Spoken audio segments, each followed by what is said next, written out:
Bueno, un saludo para todos.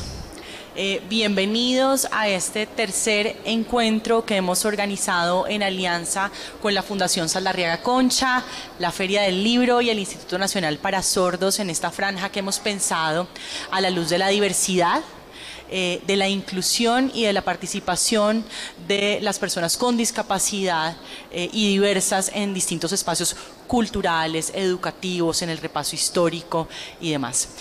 Muchas gracias a todos por venir a esta feria del libro que se ha llamado y hemos titulado la Feria del Reencuentro y de la Convivencia. Para nosotros es muy emocionante y para mí en particular estar de nuevo en Corferias, estar de nuevo participando en estos espacios, estar de nuevo sentada en estas mesas de trabajo y poder también reencontrarnos con el público para dar mensajes, para alertar, para conversar y para continuar trabajando en alianza. El día de hoy me acompañan 4 invitados muy importantes, muy interesantes la charla que vamos a tener con cada uno de ellos. Está conmigo sentada Diana Patricia Martínez, asesora del despacho de la ministra de Educación, Soraya Montoya, directora de la Fundación Saldarriaga Concha y con quienes hemos organizado estos encuentros, y Diana Hernández, líder del Departamento de Diversidad de la Universidad EAN aquí en Bogotá. Nos acompaña también como invitado internacional y por vía virtual Paddy Ladd. Paddy es un líder de la comunidad sorda en Inglaterra y a nivel internacional, investigador, docente de la Universidad de Bristol, y ha liderado muchísimas investigaciones alrededor de la cultura sorda, de la educación, del liderazgo y la participación de las comunidades sordas en sociedades que son oyentes, y viene a acompañarnos también para darnos un mensaje que nos invita a acercarnos a las personas sordas desde una óptica de la educación. Vamos a empezar entonces este panel que tiene como objetivo principal conversar sobre la educación. Vamos a conversar sobre la educación desde la diversidad, sobre la educación desde la inclusión y la oportunidad que significa para los estudiantes, para los docentes, para las directivas, para los padres, que estemos en escuelas inclusivas, que estemos en escuelas que le abren el espacio a la diversidad. ¿Y qué significa eso? ¿Cuál es esa oportunidad de tener escuelas en donde cabemos todos, en donde nadie se queda atrás, en donde el derecho va efectivamente con los estudiantes, y que esto significa una oportunidad? Vamos entonces a empezar con el Ministerio de Educación para conversar sobre los avances que ha tenido el Ministerio, los retos que hemos encontrado en materia educativa y la oportunidad que significa precisamente eso desde lo institucional, de tener estudiantes que le apuestan, digamos, instituciones educativas que le apuestan a la inclusión y que son instituciones que reflejan la diversidad de nuestra sociedad y que eso se constituye como una riqueza. Diana Patricia, bienvenida. Natalia, muchas gracias, muy buenos días. Gracias por estar acá en un día lluvioso, difícil la llegada. Muchas gracias a quienes me acompañan acá en el panel, Soraya, la Fundación Saldarriaga, que ha sido un gran aliado durante muchos años para el Ministerio de Educación Nacional en el desarrollo de todas las políticas que tienen que ver con inclusión y con equidad. Andrea, Paddy, de verdad que un saludo muy especial. Bueno, yo creo que uno podría resumir los últimos 20 años de evolución de lo que ha significado hablar de inclusión, y hoy con un término adicional muy importante que es la equidad, inclusión y equidad en la educación. ¿Cómo logramos esto? Esto, digamos que es un tema que va más allá de lo poblacional, que es como la primera mirada que hemos encontrado históricamente en el tema. El Ministerio de Educación Nacional lo que está proponiendo es una mirada integral de la inclusión y la equidad en la educación. Cómo realmente hablamos de 3 elementos esenciales. El primero, sentido de humanidad, respeto por el otro. ¿Cómo hago de verdad para entender que el otro es diferente, que todos somos distintos y que en esa diferencia pues hay un respeto que se debe traducir en lo que yo hago, en lo que yo pienso, en lo que yo siento? El conocimiento, tener la información acertada, el conocimiento de lo que realmente estamos hablando. Nosotros venimos trabajando en estos últimos 4 años en la construcción de los lineamientos de inclusión y equidad en la educación.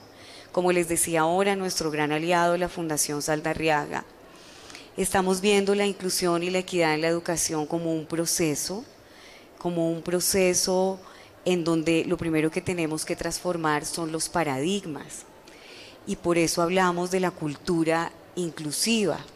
Y es tal vez un elemento que tiene que ser transversal a todas las acciones.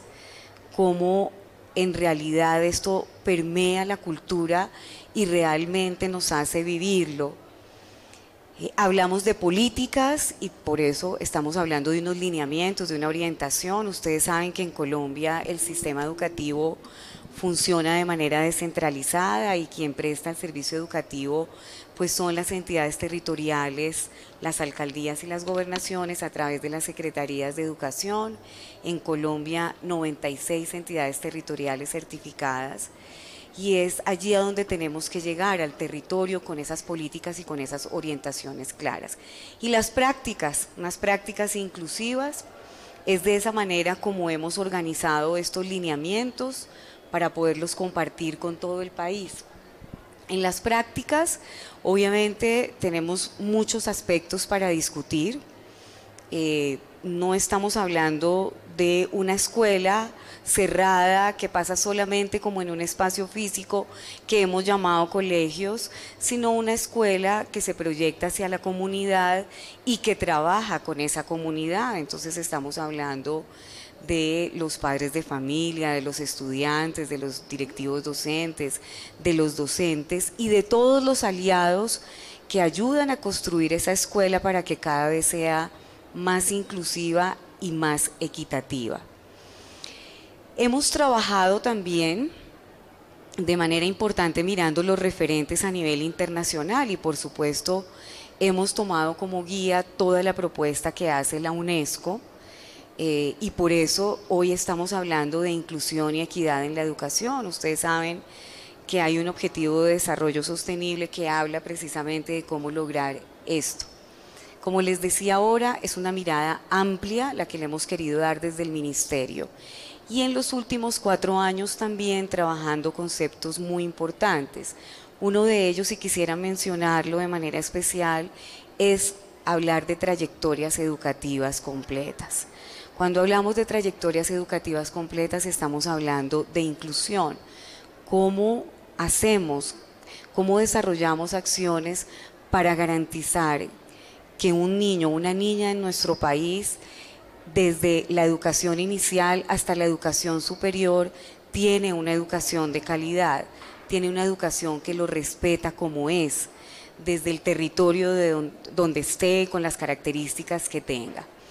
Y yo afianzaría el concepto en esas trayectorias educativas también de cómo lo importante no es solo lo que pasa en la zona urbana, sino también hemos hecho un énfasis muy importante en la zona rural, hemos construido una política de educación en la ruralidad y esto obviamente sin desconocer pues las condiciones en nuestro país, todos los procesos que venimos trabajando para también superar la violencia, todo lo que ha significado el conflicto para nuestro país y eso también tiene que ver con inclusión.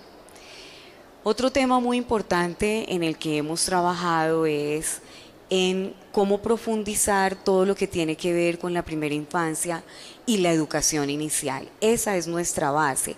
Allí es donde se construyen realmente todas esas perspectivas que nos hacen ver realmente la inclusión. Y terminaría diciendo en esta primera intervención, Natalia, en la importancia de la inclusión para poder hablar de mejores seres humanos.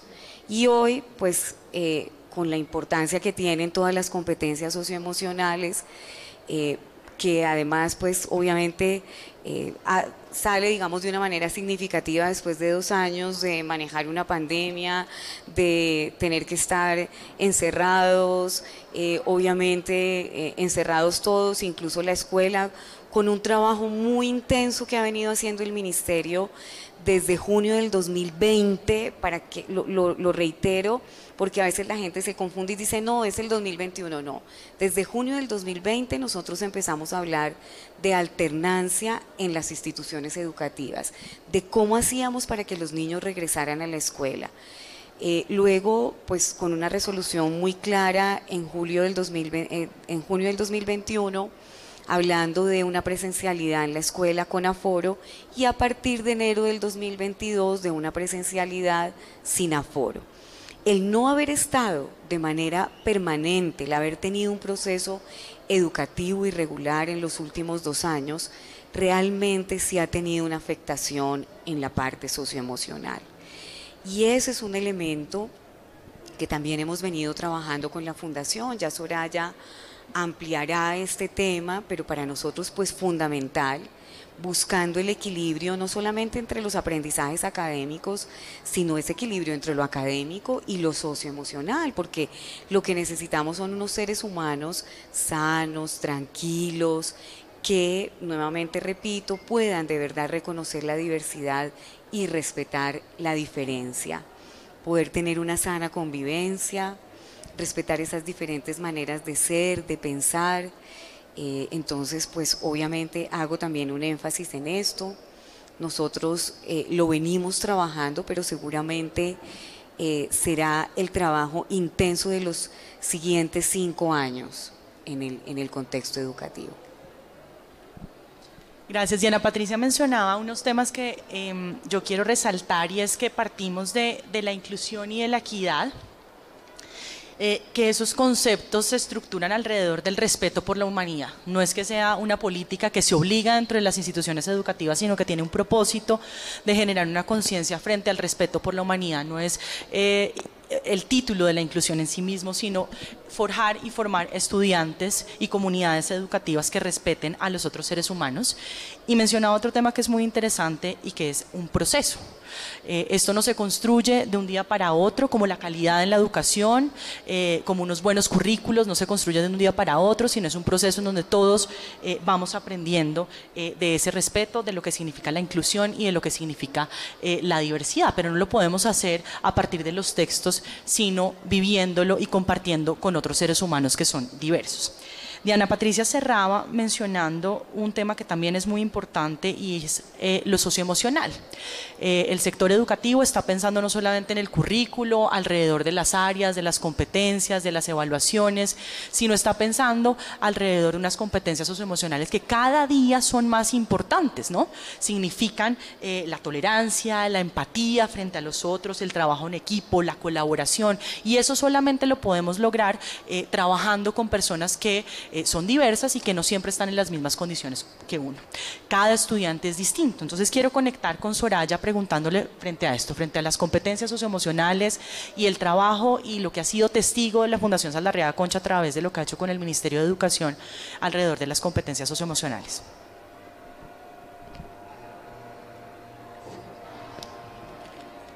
Un saludo muy especial a Paddy Lac, a Diana Patricia, a Andrea, a Natalia, a todas estas compañeras de vida con las que hemos trabajado durante tantos años. También, y por supuesto, al público general. Estamos muy emocionados por volver a la Filbo y volver presencial. Creo que estar en este espacio que consideramos tal vez es el espacio cultural más importante que tiene hoy Colombia, y estar acá hablando de que una feria inclusiva, una feria es donde se contempla toda la diversidad. Acá tenemos que estar todos. También, como lo señala la UNESCO, que lo dice también Ana Patricia, ninguna meta educativa debería considerarse cumplida a menos que se haya logrado para todos. Esto es una cosa que tenemos que tener acá tatuada. Y además, para avanzar en ese sueño, trabajamos incansablemente por una educación para todas las personas, pero para todas sin excepción. Hemos recorrido todos los departamentos del país, trabajado con el gobierno nacional, gobiernos locales, maestros, directivos docentes, la academia y con muchas otras organizaciones de la sociedad civil. Y a partir de la evidencia hemos encontrado 2 aspectos que nos han parecido muy importantes y que tenemos que seguir trabajando. Uno, el primero, se requiere ampliar la comprensión sobre la diversidad. desde la escuela. Eso lo tenemos que trabajar fuertemente, no como un desafío, sino es que la diversidad es la oportunidad, eso genera riqueza, eso es lo que tenemos que mirar con fortaleza, que lo que significa no como una dificultad, sino como esa oportunidad para ser mejores seres humanos. También no desde la idea de que algunos somos iguales y los otros son diferentes, no. La idea es que somos únicos y en eso cada uno es único. Cada uno es único y eso hay que resaltarlo. Somos únicos como todos los demás son únicos. Y el segundo punto, que es en el que quiero hacer más énfasis, es desarrollar las competencias socioemocionales y promover la resiliencia mejora los procesos de inclusión y tenemos evidencia de eso. Y los resultados, no solo los procesos de inclusión, sino los resultados en los aprendizajes y el bienestar individual. Acá, y a partir de esa evidencia diseñamos en alianza con el Ministerio de Educación y el Ministerio de Salud, que esto ha sido muy, muy importante, que hayan podido trabajar juntos, no desde qué pedacito me toca a mí y qué pedacito le toca al otro ministerio, sino integrar en la escuela. Hemos logrado trabajar y de ahí salió un programa maravilloso que se llama Emociones Conexión Vital, que se viene implementando en Colombia desde el 2019 y que fue fundamental en estos años de pandemia. Esta estrategia busca favorecer la inclusión y el desarrollo de las competencias socioemocionales, las capacidades resilientes, las competencias parentales, de manera que se potencie ese desarrollo integral y la salud mental de niños, niñas, adolescentes y maestros. Acá están todos. Con esta alianza llegamos a todos los departamentos del país, a más de 10.000 docentes y 900 colegios. Yo creo que con el Ministerio y el Ministerio de Salud, Ministerio de Educación, estamos muy orgullosos. Y en tiempos de pandemia llegamos a trabajar en una cosa que ya mencionaba Diana Patricia, en el ser, y trabajamos fuertemente con los docentes para entregarles esas herramientas para gestionar las emociones. Todos creo que tuvimos momentos de demasiada angustia y pánico durante la pandemia. E iniciamos con ese ejercicio de toma de conciencia, que Diana Patricia lo conoce muy bien, porque lo trabajamos desde hace muchos años con ella, y entregamos esos lineamientos para poder manejar esas emociones, y también en esa toma de conciencia para transformar las culturas institucionales y también cambiar esos imaginarios.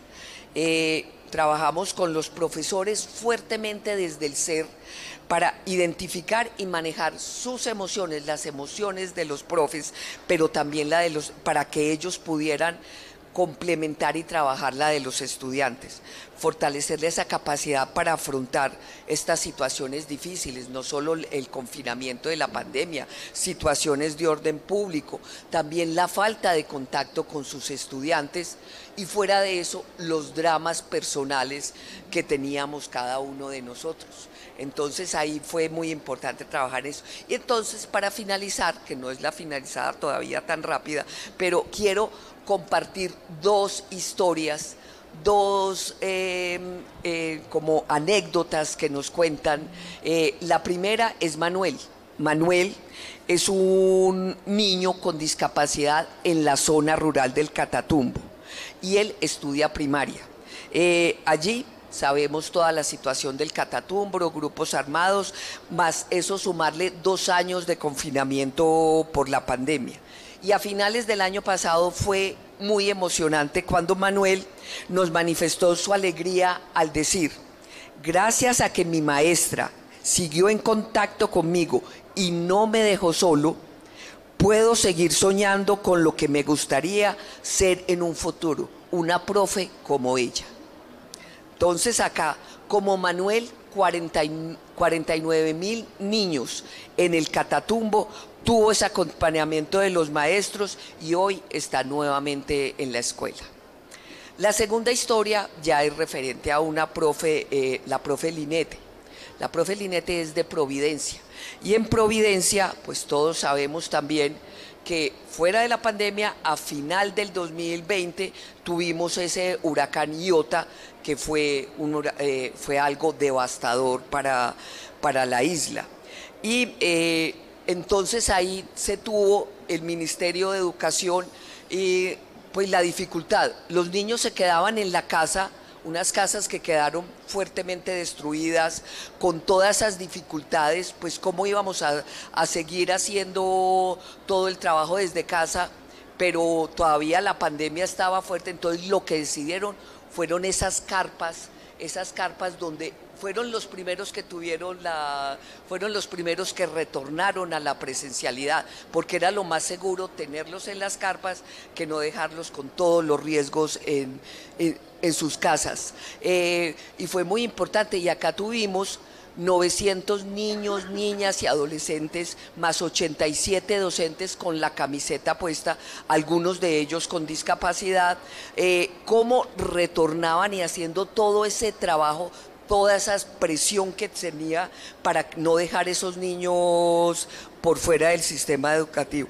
Entonces acá hicimos un trabajo muy fuerte de acompañamiento socioemocional a los docentes, y ahí la profesora Linete al final nos dice: de no ser por el acompañamiento de ustedes y el apoyo que nos dieron, sencillamente no hubiéramos podido culminar nuestro año escolar con éxito, porque además se entregaron las escuelas, y les digo que son 3 colegios pero completamente bien hechos, estructurados, accesibles completamente, pero ese cambio, volver también, era lleno de retos, llenos de complejidad para los docentes. Estaba terminando los picos de la pandemia, más ese traslado, y realmente ellos, con ese acompañamiento socioemocional que tuvimos, dijeron: por eso, gracias a eso, porque pensaron en nosotros, pensaron en cómo estábamos nosotros y cómo íbamos a retornar. Entonces, ya sí, para terminar, quiero decirles que todo esto está en el portal del Ministerio de Educación. Todos estos aprendizajes, todo esto que se ha trabajado es con evidencia, con información. Tenemos todos los materiales disponibles para todos. Y así, como conclusión, para impulsar la educación desde la diversidad, se requiere fortalecer la resiliencia y las competencias socioemocionales de todos. Muchas gracias. Muchas gracias, Soraya. Le doy la bienvenida al grupo de estudiantes que acaba de entrar, y voy a conectar con esta bienvenida contándoles que la inclusión no solo debe ocurrir en las instituciones educativas. La inclusión es un proceso que tiene que ocurrir en toda la sociedad, y la transformación de eso se logra también con iniciativas como estas. No debemos dejar la inclusión solamente en las aulas o en la formación de los docentes, sino permitirnos como sociedad que la inclusión, la apertura y la diversidad haga parte también de los espacios culturales, donde otras personas también tienen participación. Y precisamente esa ha sido la apuesta de la Feria del Libro, esa ha sido la apuesta de la Cámara Colombiana del Libro, la apuesta de la Saldarriaga Concha, del Ministerio de Educación y por supuesto del INSOR, permitir que la inclusión traspase los muros del aula y llegue a las calles y llegue a la sociedad. Y en esa medida esta Feria del Libro le da la bienvenida a todas las personas sordas, le da la bienvenida a estos estudiantes y los invita a seguir participando en estas ferias que ya son también para ustedes. Soraya mencionaba otras cosas que son importantes. Lo primero es que ha trabajado en alianza con el Ministerio de Educación.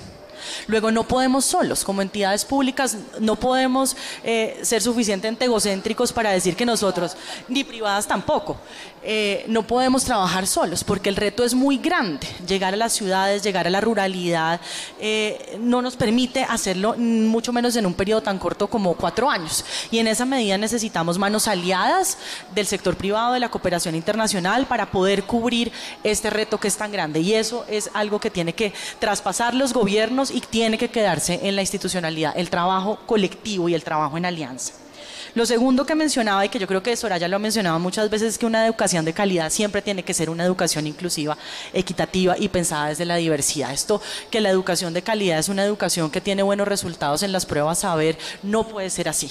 La tenemos que medir desde otros lados y tenemos que apostarle a una educación de calidad desde distintos ángulos. Y ahí entra también el tema de las competencias socioemocionales, en donde se requiere el compromiso y el trabajo de los docentes, de las directivas, de los estudiantes y de la familia. Las competencias socioemocionales no es una delegación que se debe hacer a los estudiantes, si los docentes también tienen que trabajar sus competencias socioemocionales para llegarles de manera adecuada a los estudiantes. Entonces las competencias socioemocionales involucran a toda la comunidad educativa, más aún cuando tenemos situaciones de conflicto, situaciones sobrevinientes ambientales como lo que ocurrió en San Andrés o como la pandemia, en donde no podemos únicamente pensar como esos delegados o delegatarios de las competencias que son los estudiantes sin trabajarlo de plano con los profes, con las directivas y con las familias.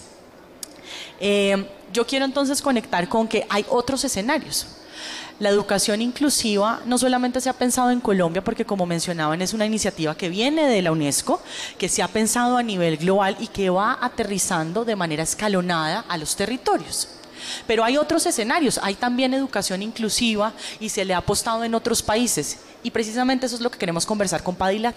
Padilat vive en Inglaterra, en donde la iniciativa de educación inclusiva también viene trabajándose desde hace muchos años. También tienen retos, también tienen comunidad sorda, también tienen estudiantes diversos, también son seres únicos, pero hay otras situaciones que se presentan en Inglaterra. Y queremos entonces preguntarle a Padi, por supuesto darle la bienvenida y agradecerle. Este es el tercer encuentro en el que está Padi en esta Feria del Libro. Ya habíamos conversado con él de historia y de cultura sorda, pero hoy vamos a conversar, que nos cuente un poco cómo es la educación inclusiva en Inglaterra, cómo la ve él como persona sorda y cómo cree que la educación inclusiva le aporta a forjar y a crear mejores seres humanos. Padi, bienvenido otra vez a la Feria del Libro, bienvenido otra vez a este encuentro, estamos muy contentos de volverte a tener y cuéntanos un poco frente a ese tema de la educación inclusiva en Inglaterra.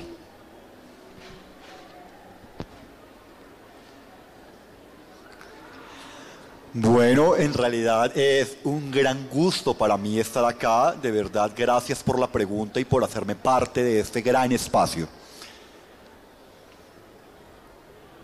En relación con la educación en Colombia, yo quisiera mencionar que es importante que reconozcamos que es diferente a la que tenemos en otros países y es un proceso que nosotros respetamos profundamente. Es un trabajo que se ha hecho y que merece todo el reconocimiento y todo el respeto.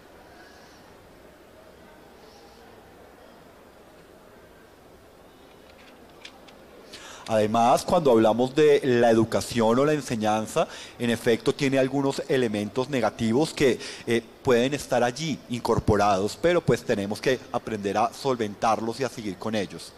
Además, cuando hablamos de educación en la escuela, es importante que cuando hablemos de educación para personas sordas, contemos con personas sordas que sean docentes. Miren por favor este texto que muestro en pantalla. El currículo no reconocido.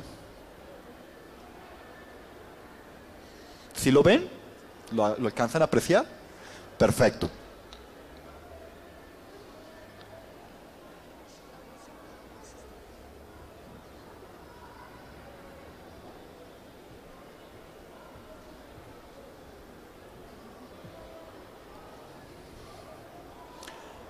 Bueno, cuando hablamos de este texto que les acabo de mostrar y que les acabo de mencionar, una pequeña publicidad, disculpen, estamos hablando que aquí en Inglaterra, ¿sí?, lo que vemos es que la inclusión es un poco distinta. Empecemos por la seña de inclusión, que usamos una seña distinta a la que ustedes usan en Colombia. Utilizamos esta.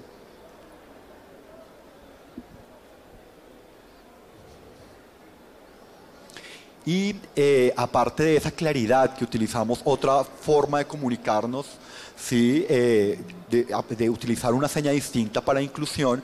Cuando discutimos sobre la inclusión, sí, es importante poder tener otros referentes y preguntarnos quién tiene el poder en las escuelas.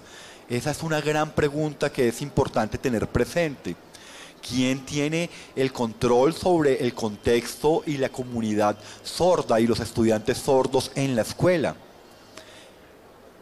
Es importante siempre, cuando hablamos de educación inclusiva, poder vincular las perspectivas de las personas sordas que están en la escuela. Algunas veces vemos que este tipo de enfoque, generalmente oyente, debe incorporar este tipo de apreciaciones. A nivel histórico, vemos que buenas prácticas, malas prácticas, aclaración de intérprete, donde los modelos de educación inclusiva no han tenido en cuenta las percepciones de los estudiantes sordos. Ahora bien, cuando hablamos de cómo surgió aquí la educación inclusiva en 1970 en Londres, estamos hablando de que fue motivado por un movimiento de izquierda, del liberalismo específicamente. Y fue acá donde este movimiento empezó a pensar y veía a las personas sordas como personas con discapacidad, y pensaron que las personas sordas, ¿sí?, les podía servir este modelo de educación inclusiva. ¿Sí? Como ustedes saben, este proceso duró por bastantes años, y básicamente lo que vimos en nuestro país es que este modelo de educación inclusiva afectó la educación bilingüe. Sí, precisamente porque empezamos a ver hace muchos años que el modelo de educación inclusiva empezó a tener, digamos que una influencia del oralismo, y empezó a tener un detrimento en contra de la educación bilingüe y bicultural. Eso en términos generales, para contarles un poco qué es lo que ocurrió aquí en Inglaterra. Posteriormente, en 1980, un oralista líder, y quisiera contarles esta anécdota también a ustedes, me lo encontré en 1980 y me decía, burlándose de mí, lo logramos, lo hicimos, nosotros vamos a aprobar una ley del gobierno donde vamos a hablar que todos los estudiantes sordos en nuestro país, vuelvo y recuerdo, en 1980, vayan sí, a educación inclusiva. Esto fue una experiencia, ¿sí?, que se los digo con toda la certeza, no estoy mintiendo. Fue como alguna persona del gobierno en esa época se acercó a mí y en tono de burla dijo, lo logramos, tenemos una educación inclusiva como nosotros lo que hicimos. Esto, por supuesto, en esa época empezó a pensarse como un detrimento de la población sorda. Posteriormente, lo que ocurrió, sí, es que a raíz de esto, de 1980 en adelante, empezó un auge de los implantes cocleares, y las personas oyentes empezaron a tener esa predominancia en la educación de las personas sordas, algo que por supuesto nos sorprendió bastante en nuestra época y que nos llevó a muchas reflexiones. Pensamos, por supuesto, aclaración de intérprete, en ese momento se cerraron bastantes escuelas, casi el 95% de las escuelas de sordos fueron cerradas aquí en el país, y muchos, digamos que niños quedaron en pequeñas comunidades que no les permitían socializar. Entiendo que esto en esa época no solamente ocurrió en nuestro país, sino en Europa también, en Australia, y esto fue algo que nos preocupó bastante en esta década. Posteriormente empezamos a entender un poco cómo era que las personas sordas tenían dificultades identitarias y también problemas mentales y dificultades mentales en este tipo de modelos en estos años, en esta década particular. Y particularmente esto afectó bastante a la población sorda. Digamos que es importante, y quisiera decirles a ustedes que tuviesen mucha precaución también con ese aprendizaje que tuvimos en la década de los 80, para que no tomen ese rumbo que nosotros tomamos aquí en Inglaterra con ese mal aprendizaje en ese momento.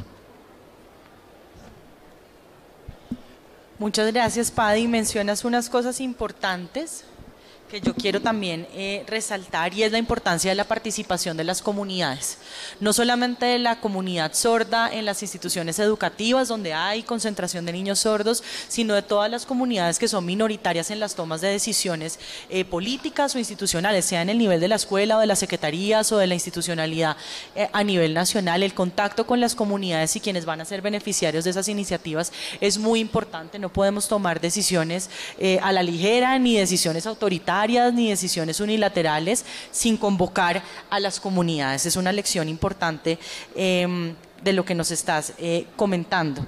Otra es que ha sido un proceso. O sea, lo que nos cuentan la historia es que empezó en los años 70 y tuvo otras decisiones en los años 80 y otras decisiones en los 90.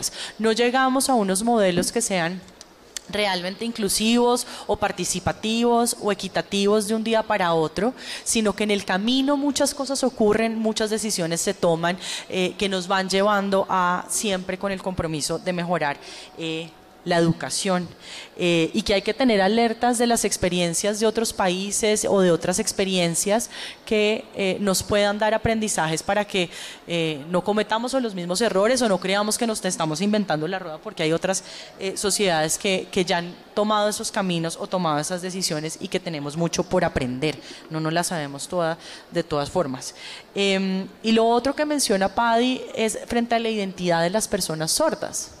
Aquí siempre tenemos, digamos, que un pie puesto, por supuesto, en unas condiciones de discapacidad definidas por una condición sensorial, auditiva, pero tenemos puesto un pie muy importante en la cultura. Las personas sordas se enmarcan y derivado de su lengua también tienen una cultura que tiene que fortalecerse y que tiene que trabajarse desde las instituciones educativas, sean escuelas para sordos en Inglaterra o escuelas para sordos en Estados Unidos, o sean desde las escuelas en instituciones educativas acá en Colombia, en donde hay concentración de estudiantes sordos. La identidad y saber quiénes somos, qué lugar tenemos en el mundo, nos permite ocupar bien esa silla de la escuela, aportarle a esa escuela y, por supuesto, participar de esa construcción de competencias socioemocionales. Si yo no sé mis derechos, si yo no sé mi lugar en el mundo, pues no puedo desarrollar competencias socioemocionales, que era un poco lo que veníamos conversando también con Soraya y con Diana. Yo cierro entonces ya se nos van haciendo los cierres, para conversar con Andrea.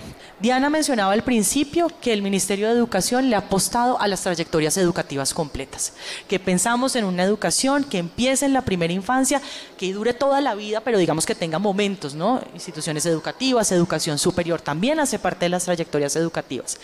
Y por supuesto en educación superior también tenemos apuestas alrededor de la diversidad, alrededor de la equidad para todos los estudiantes. Y Andrea, que trabaja además con Brigitte, que le ha aportado muchísimo al país en términos de la diversidad, no solamente desde lo biodiverso, sino desde la diversidad humana.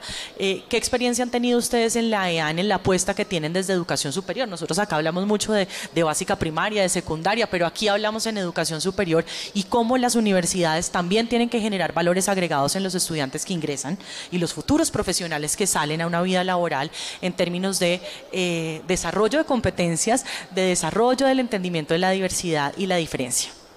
Bien, pues buenos días para todos y todas. Gracias por la invitación. Es un privilegio estar sentada aquí con personas que le han apostado y que han trabajado fuertemente el tema de la inclusión y la diversidad en el país. ¿Cómo lo estamos haciendo en la Universidad de EAN? Pues como tú lo mencionas, nosotros en este momento tenemos en la cabeza de la universidad a Brigitte Baptiste, que es nuestra rectora, y ella, digamos que impulsa el tema de la diversidad como algo natural y normal. Entonces, desde ahí estamos creando la política de diversidades e inclusión para la universidad, porque entendemos que no solo es un tipo de diversidad, sino que tenemos que empezar a trabajar la diversidad en todos los ámbitos que se da de una forma tranquila. Es súper importante cosas que ustedes mencionaban hace un momento, que Diana y Soraya mencionaban, como el tema del aprendizaje, porque hay muchas barreras que, aunque las instituciones se piensen y que existen lineamientos frente al tema de la diversidad y de la inclusión, si no trabajamos la parte cultural y cómo nos vemos todos de una forma tranquila desde la diversidad, pues pueden existir en el papel 1000 normas, pero se van a quedar ahí. Entonces es importante establecer acciones que nos permitan llevar y trascender el papel de la norma a nuestras acciones cotidianas.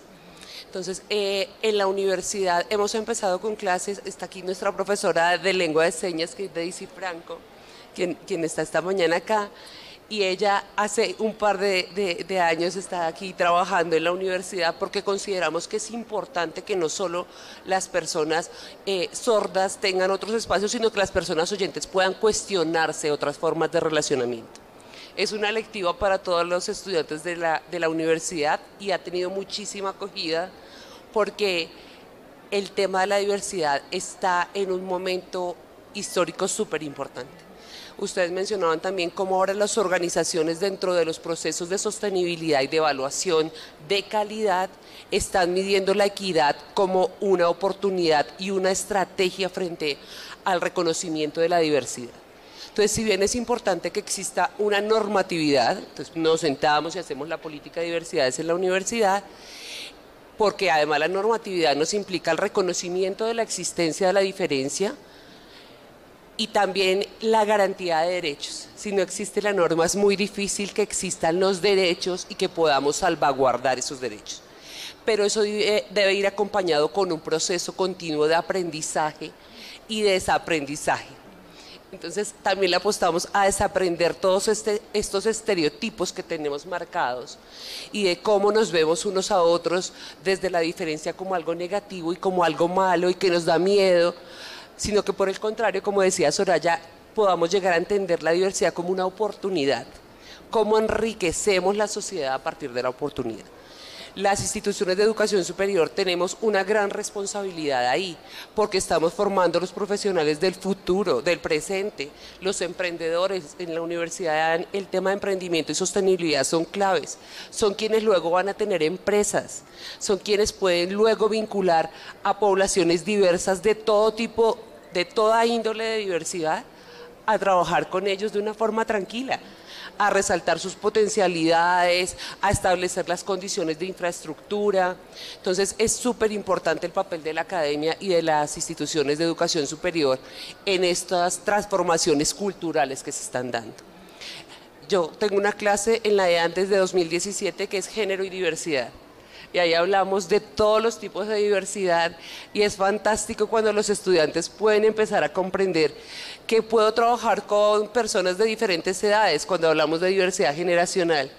Y no que, ay, mis papás son tan retrógrados y no entienden todo lo que yo estoy viviendo. No, tus papás tienen unas características porque nacieron en una época diferente a la tuya que los lleva a pensar de manera diferente.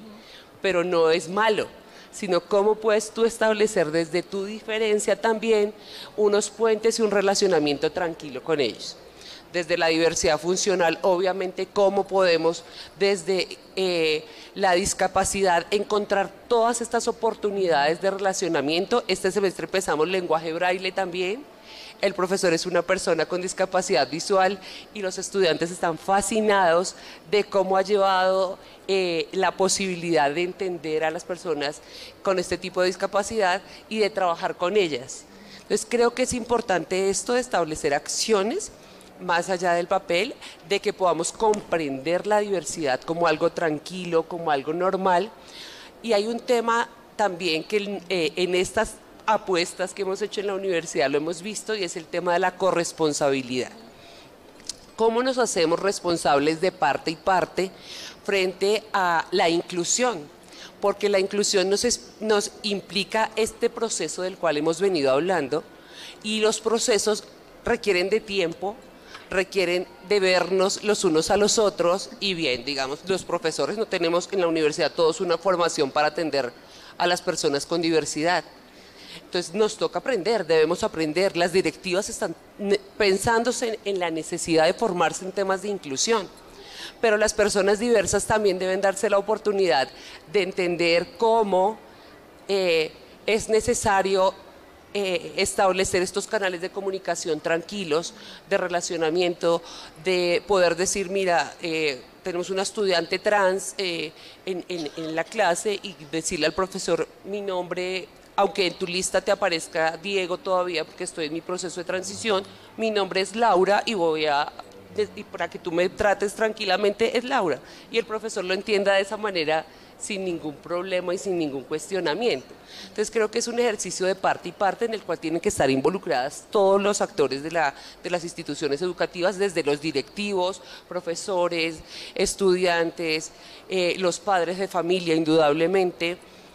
Y algo que quiero resaltar para finalizar es la importancia de trabajar en equipo, que también lo mencionaba Natalia hace un momento, y es: esto no es un trabajo que se hace solo desde la academia, no se hace solo desde las instituciones privadas, no se hace solo desde el ministerio, sino que tenemos que trabajar en red, porque así podemos realmente potenciar los recursos que tenemos, que a veces son muy limitados cuando hablamos en el tema de inclusión, pero además mejorar resultados e impactos, que a veces queremos tener unos impactos altísimos, pero nuestros recursos no nos dan y estamos todos haciendo trabajos de forma desarticulada con un mismo objetivo.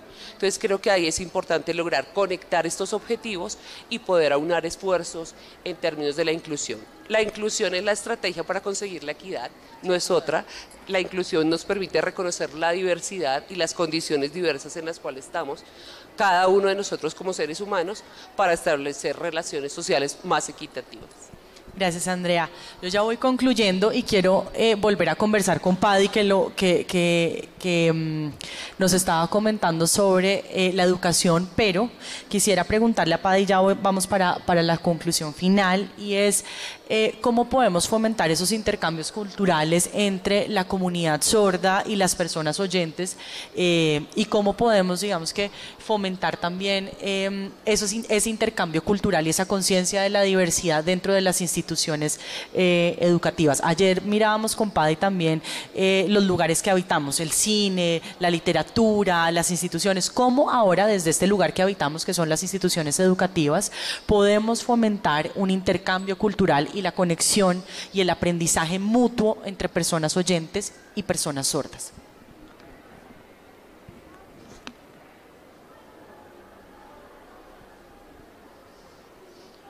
Muy bien.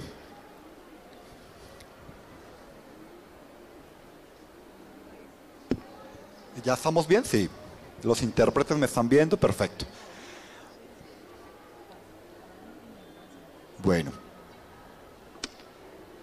En relación con la pregunta que me acaban de hacer, es importante tener una claridad.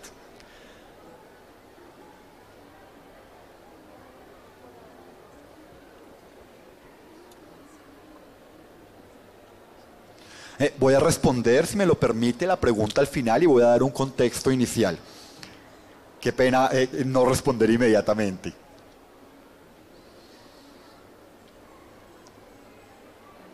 Cuando vemos a otras personas, sí, por supuesto entendemos que la dificultad, sí, puede ser esa perspectiva, sí, que pueden tener las personas oyentes y sobre las personas sordas en términos de equidad. Como ustedes saben, algunas veces predomina ese enfoque de discapacidad y por eso es importante reconocer que no solamente estamos hablando de individuos, sino que estamos hablando de comunidades. Así como de repente ustedes cuando hablan en lengua oral, en español, necesitan una comunidad amplia, es importante que las personas sordas también contemos con esas comunidades amplias de habla. En más o menos por 260 años, sí, nosotros ya como personas sordas nos reconocemos como colectivos de personas sordas. ¿Vamos bien? Sí, permítame, verifico aquí con los intérpretes. Muy bien, vamos bien.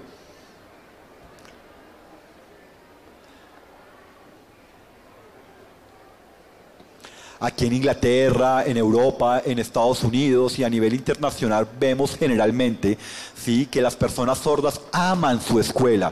Aman la escuela y están perfectamente contentas estando allí. Es un espacio de socialización, es un espacio de intercambio y es un espacio que permite precisamente crecer y apoyarse con el otro. ¿Sí? Y además eso también permite generar vínculos comunitarios y vínculos con otros niños. También encontramos que esto permite que haya conocimiento sobre fenómenos internacionales, sobre la realidad actual, y ese contacto ocurre en la escuela.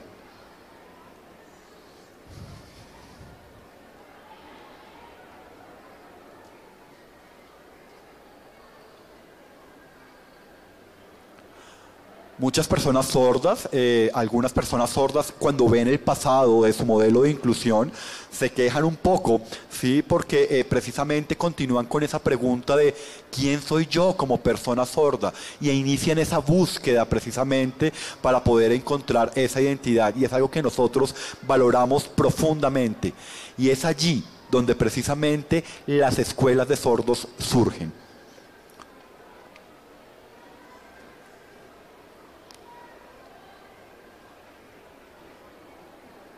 Hemos visto que, como les he mencionado, que muchos estudiantes sordos en modelos de educación inclusiva han tenido algunas dificultades y generalmente lo que han hecho o lo que ha pasado es que migran a una escuela de personas sordas y eso genera, esa migración a escuelas de personas sordas un poco tardía, genera un poco de confusión.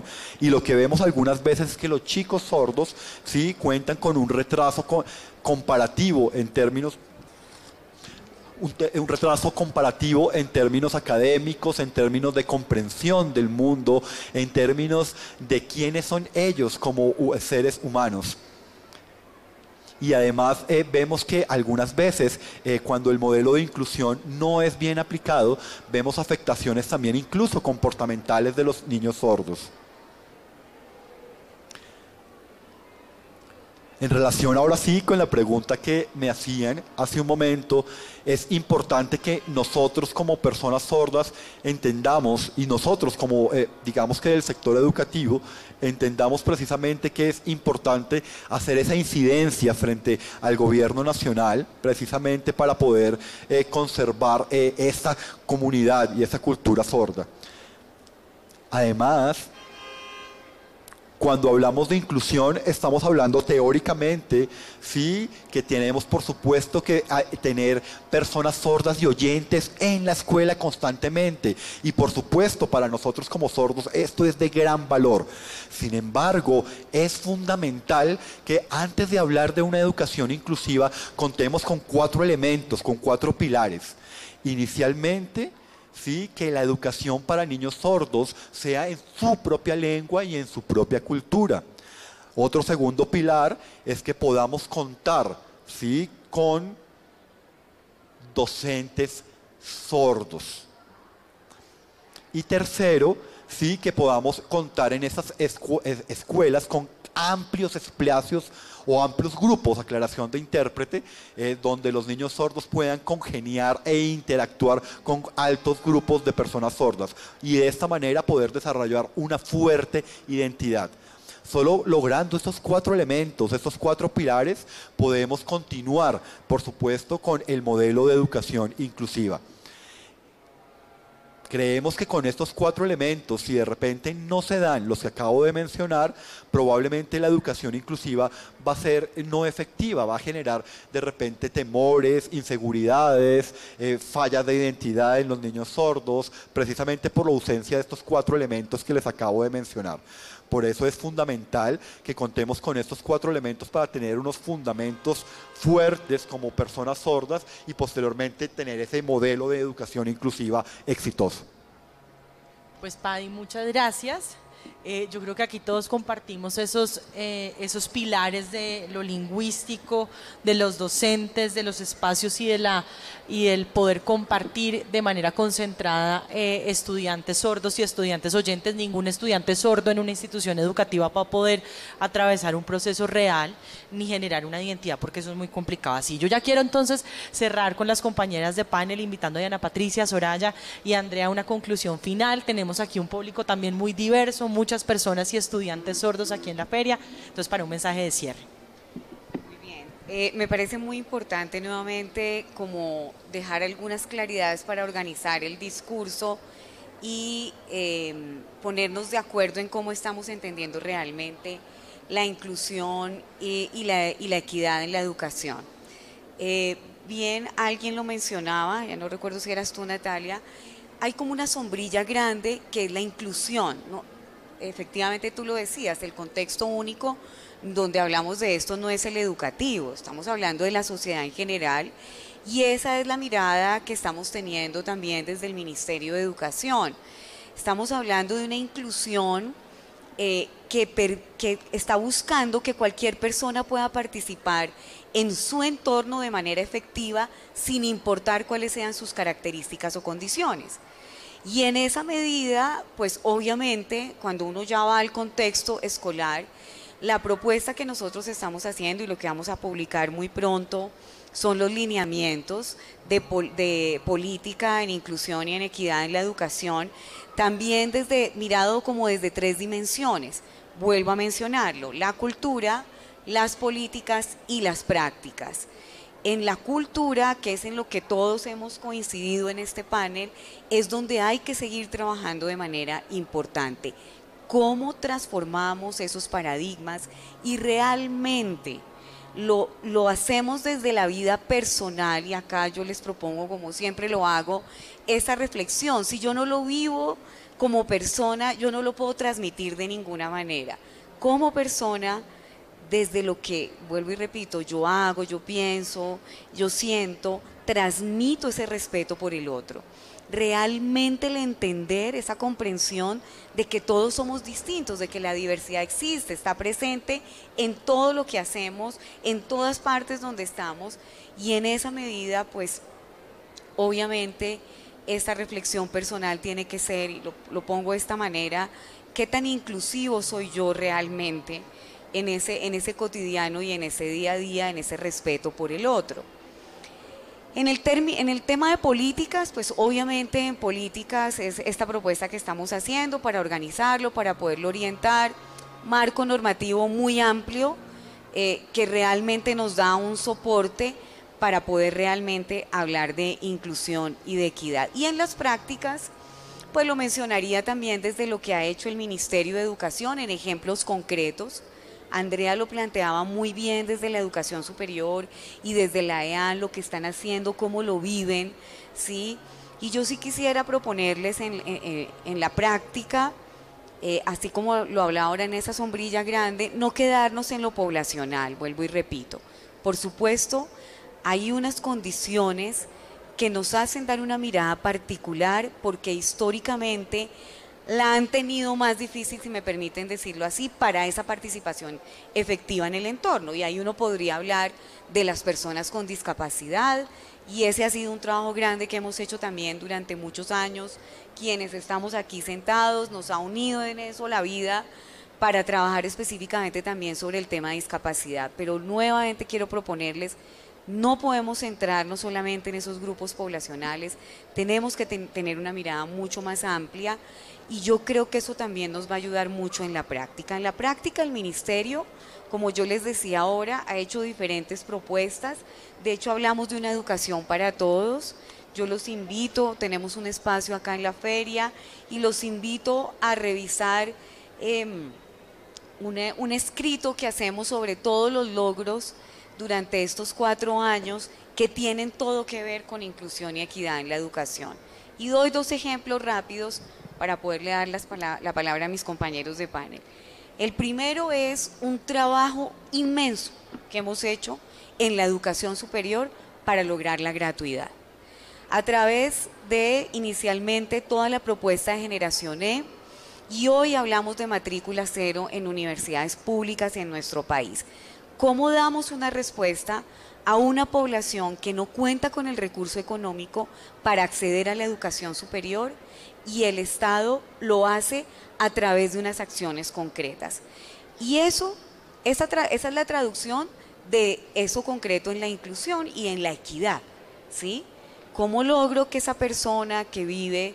Soraya traía una historia muy hermosa de un niño en el Catatumbo, y uno piensa en el Catatumbo y en todos los desafíos que tenemos, por ejemplo, en una zona como esta.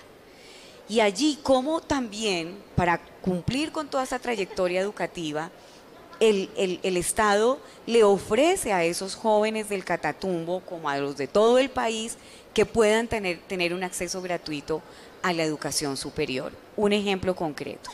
Otro tema concreto para que ustedes se animen a revisar un poco lo que hemos venido haciendo durante estos años, el trabajo en la doble titulación. ¿Cómo hacemos? ¿Cómo hemos venido trabajando para que los estudiantes en la educación media, los estudiantes de 10º y 11, tengan una formación técnica adicional o simultánea con la académica y puedan terminar sus estudios en el colegio con esa formación técnica adicional que les abre otras oportunidades a nivel laboral y que les permitirá seguramente seguir esos estudios de educación superior.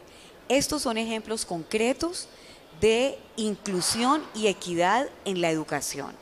Y por supuesto, pues debo referirme a la población que hoy nos acompaña de manera importante en el auditorio.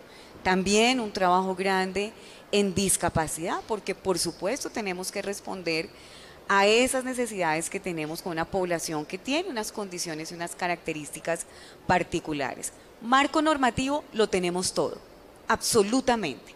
Creo que no nos cabe una cosa más, creo que también liderado por la Fundación Saldarriaga en su momento, la ley estatutaria 1618 lo dejó muy claro y luego obviamente nosotros pues hacemos la tarea como instituciones públicas, el Ministerio de Educación de reglamentar esa ley estatutaria a través del decreto 1421 que se refiere ya específicamente a la atención educativa para la población con discapacidad y allí expuesto todo lo que es el rol del Ministerio de Educación, de una Secretaría de Educación, de las instituciones educativas que obviamente pues involucra a toda la comunidad. Allí tenemos claro, queremos seguir viendo a las personas con discapacidad en la educación regular, ese es su espacio, entendiendo las particularidades y obviamente pues lo que Paddy nos decía, la población sorda con sus particularidades, cuando hablamos de inclusión no estamos negando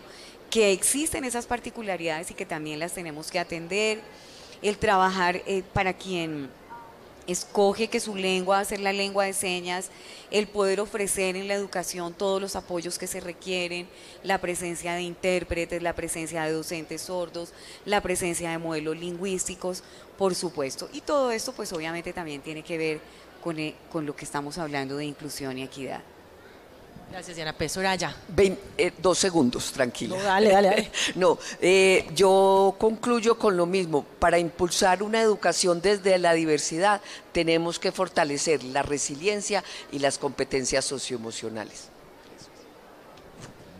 Y yo para hacer el cierre alineada con Soraya, esas competencias socioemocionales son las que luego nos van a permitir fortalecer las competencias ciudadanas y que realmente podamos tener espacios de participación incluyentes en los cuales todos nos sintamos parte de, y además de eso podamos garantizar derechos para todos, que creo que es lo fundamental en términos de equidad. Gracias, Andrea. Paddy, una conclusión de tu lado. Tenemos muchos estudiantes sordos, profesores, invitados de fundaciones y entidades privadas. Una conclusión y una invitación al público que hoy te ve y que está muy emocionado de verte también.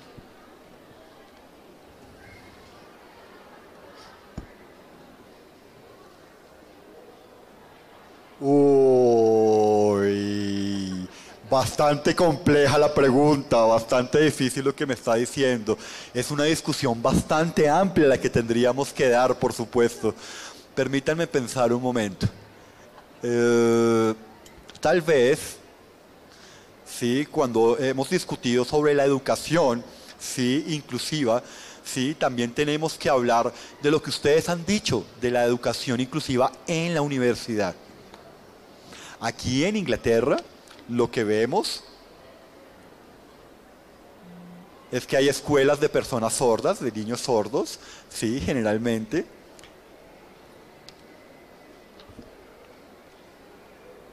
Aclaración de intérprete. Un momento, por favor.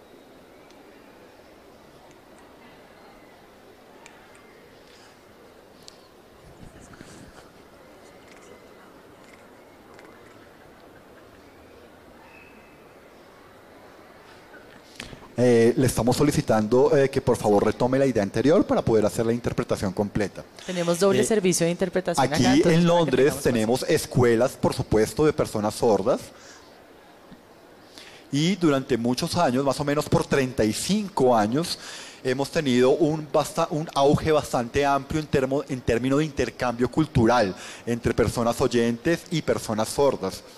¿sí? Y hemos visto que desde pequeños, por supuesto, tenemos los niños sordos con docentes sordos, tenemos intérpretes también, y hemos visto, por supuesto, un avance que ha sido muy paulatino, ¿sí? No ha sido nada fácil, ha sido por cada uno de los grados, desde primaria, pasando por bachillerato, posteriormente por la universidad, pero siempre hemos privilegiado el intercambio cultural entre las dos comunidades, entre la comunidad oyente y la comunidad sorda. Y también es fundamental, como se ha mencionado aquí en el panel, que este modelo continúe en la educación superior. Esto es fundamental, porque si no lo logramos, ¿sí?, no vamos a poder cambiar los paradigmas, ¿sí? Y precisamente es allí, en la academia, en la educación superior, donde podemos tener esta gran influencia o esta aclaración de intérprete, esta gran oportunidad, ¿sí?, precisamente para poder cambiar ese tipo de paradigmas y evitar que hayan dificultades con las personas sordas. Espero profundamente para todos ustedes, ¿sí?, que en este modelo de educación inclusiva, ¿sí?, se mantengan a las personas sordas allí, ¿sí?, que el gobierno pueda continuar con esos ejercicios de reparación y de reconocimiento de las personas sordas, reconociendo ese espacio fundamental que ofrecen las escuelas para intercambiar las dos culturas, para que hayan intercambios entre las dos culturas. Espero que sigan por ese camino, que sigan trabajando en equipo, oyentes, sordos, por supuesto, y les deseo sin duda la mejor de las suertes de aquí en adelante. Muchas gracias, Paddy. Muy bonitas tus palabras de cierre. Hay una persona que desde ayer también nos está haciendo una solicitud de una pregunta para Paddy, y ya para cerrar entonces este espacio, una pregunta tenemos del público y está seleccionada desde ya.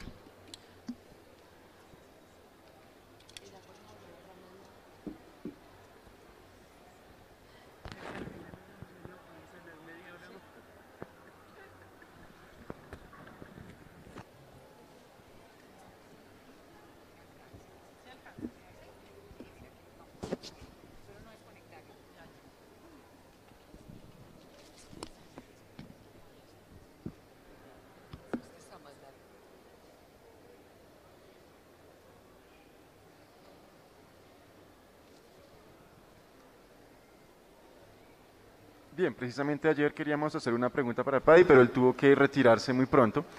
Así que aprovechando el día de hoy, vamos a hacer la pregunta pues de ayer y de hoy. En la educación inclusiva, bueno, ya vimos lo que nos relacionó sobre precisamente allí en Inglaterra, cuántos estudiantes sordos, cuántos profesores, cuántos licenciados hay allí. Quisiéramos tener esa información más clara también aquí en Colombia, cuántos estudiantes, cuántos profesores sordos hay, también cuántos licenciados sordos hay. Sería bueno tener como esos datos para hacer un comparativo. Eso en cuanto a Paddy, ayer, pero esa es la pregunta que quería mencionar desde ayer para él. Y también preguntar acerca de precisamente lo de cultura sorda, ¿no?, en general, que ayer fue el tema que tratamos. ¿Cuáles son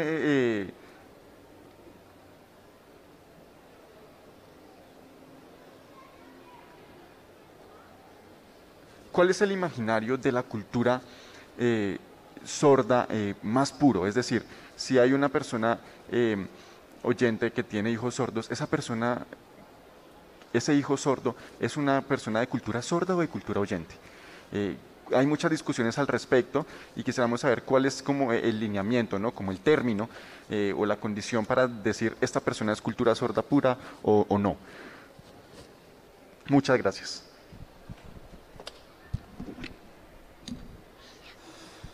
Bueno, en realidad creo que puedo responder en dos sentidos. Una cosa que no estoy seguro si comprendí muy bien, pero digamos que en segunda medida con la segunda intervención, ¿sí? Ok. Esa pregunta en realidad me hace cuestionarme también profundamente y es bastante interesante sin duda. De un lado, por supuesto, tenemos a las personas sordas, tenemos a los padres sordos oyentes, padres oyentes por un lado, padres sordos por el otro lado, y vemos que hay diversidad en ambos grupos, si se quiere.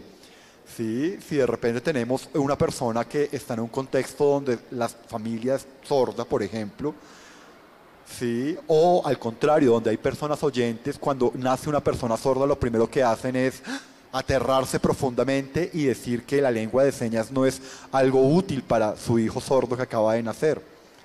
¿Sí? Cosa distinta ocurre cuando los padres son sordos, que si de repente sale su hijo es sordo, por supuesto es de gran valía. Ahora bien, cuando hablamos del contexto de padres oyentes que tienen un hijo sordo, lo que hemos visto es que muchas veces los padres, al ver a su hijo sordo, ¿sí? Una posibilidad es muy clara, que es precisamente proveer la lengua de señas en su formación y proveer que el niño, desde muy pequeño, sin importar que sean sus padres oyentes o sordos, y el niño sordo, pueda entrar, ¿sí? A un espacio donde pueda socializar, ¿sí? Y aprender la lengua de señas. Esa era la segunda, pues la respuesta a la segunda intervención. Quisiera que mi intérprete me apoyara un poco para entender la primera, el primer espíritu de la pregunta. La primera pregunta para aclaración de interpretación era sobre datos y estadísticas de personas sordas que en Colombia que Patti no puede conocer. Entonces, la que más se dirigía a Patti era frente a la cultura sorda y los grupos dentro de la diversidad de la cultura sorda. Con esta pregunta ya cerramos este panel agradeciéndoles... Perdón. ¿Puedo mencionar algo? Claro, claro, claro.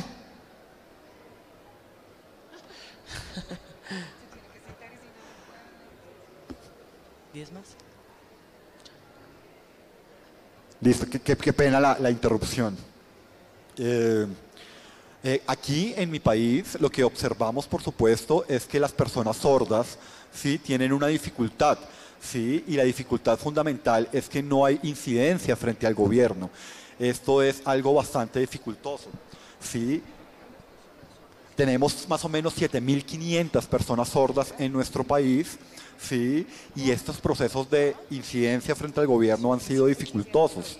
Tenemos más o menos 10.000 niños sordos en nuestro país, y esto también nos hace cuestionarnos bastante, en el sentido es que durante muchos años lo que hemos visto es que, por supuesto, las personas sordas han ingresado a la universidad. Vemos grandes grupos de personas sordas, ¿sí? Que están ingresando a la universidad, obviamente con la mediación y el apoyo del intérprete. Y en los espacios de educación superior, cuando vemos que las personas sordas ingresan a la universidad, muchas veces vemos que, por supuesto, pueden tomar distintas opciones de carrera, ¿no?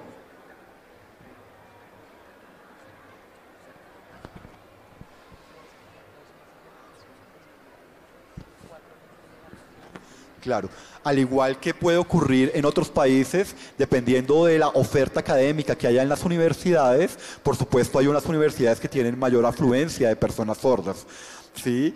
Y cuando algunas veces, como esto es por demanda de alguna manera, por gusto de las personas sordas, algunas universidades no están preparadas para esos espacios de socialización. Además, es importante que tengamos muy presente, no sé cómo decirlo, digamos... tal vez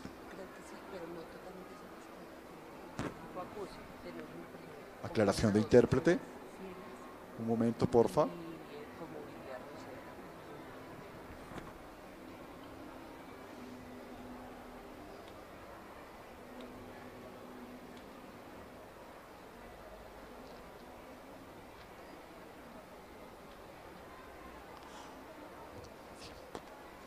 Ok. A pesar de todo esto que les he contado, lo que vemos actualmente en cifras en nuestro país es que tenemos 100 personas sordas solamente en la universidad, a diferencia de Brasil, por ejemplo, que vemos, por supuesto, que nos ganan en número, y por supuesto nos ganan en número de personas sordas que hacen parte como tal de las universidades en Brasil. Esto es muy chistoso y es algo cómico, ¿sí? Y es como si estuviéramos en un partido de fútbol. Brasil siempre nos gana a todos en los diferentes espacios, ¿no? Vemos que allí tienen un aprendizaje distinto. No sé si lo dije claro. Perfecto. Bueno, pues si hablamos de fútbol, aquí estamos un poquito mal porque no clasificamos al Mundial, entonces mejor dejemos el tema del fútbol porque nos pone muy sensibles a nosotros. Inglaterra y Brasil tienen su cupo asegurado. Yo quiero cerrar mencionando que en Colombia tenemos, claro, muchísimos retos institucionales, muchísimos retos desde la sociedad civil, pero también tenemos muchísimos avances y muchísimo capital con el que trabajar. Tenemos una sociedad civil muy activa, una serie de organizaciones de sordos, no solamente una, hay más de 50 organizaciones de sordos en Colombia que trabajan, inciden, presionan, hacen veeduría, participan, y eso es muy importante, es un capital enorme con muchísima historia que podemos continuar fortaleciendo. Y por supuesto tenemos entidades del sector público como el INSOR que también se encargan de operar, apoyar, asesorar la implementación de las políticas públicas y acompañar a las instituciones educativas. De pronto no clasificamos al Mundial, pero tenemos un terreno muy positivo en Colombia para continuar trabajando por las personas sordas y unas entidades públicas y privadas que están comprometidas con estos temas de la inclusión, de la diversidad y por supuesto de la cultura sorda. Aquí en Colombia, Paddy, te contamos que cada vez más hay personas interesadas en aprender lengua de señas, cada vez tenemos sordos que salen de las instituciones educativas, 400 personas sordas hoy en el SNIES registradas en instituciones de educación superior, más de 400 ingresando tanto al nivel profesional, técnico y tecnólogo, y eso es muy importante, así que estaremos llevando sordos de Colombia al mundo con este mensaje de cultura e inclusión. A ustedes muchísimas gracias por participar en este encuentro. Muchísimas gracias en Lengua de Señas, muchísimas gracias a nuestras panelistas, muy interesante, y nos estaremos viendo en la próxima Feria del Libro. Un saludo y que estén muy bien.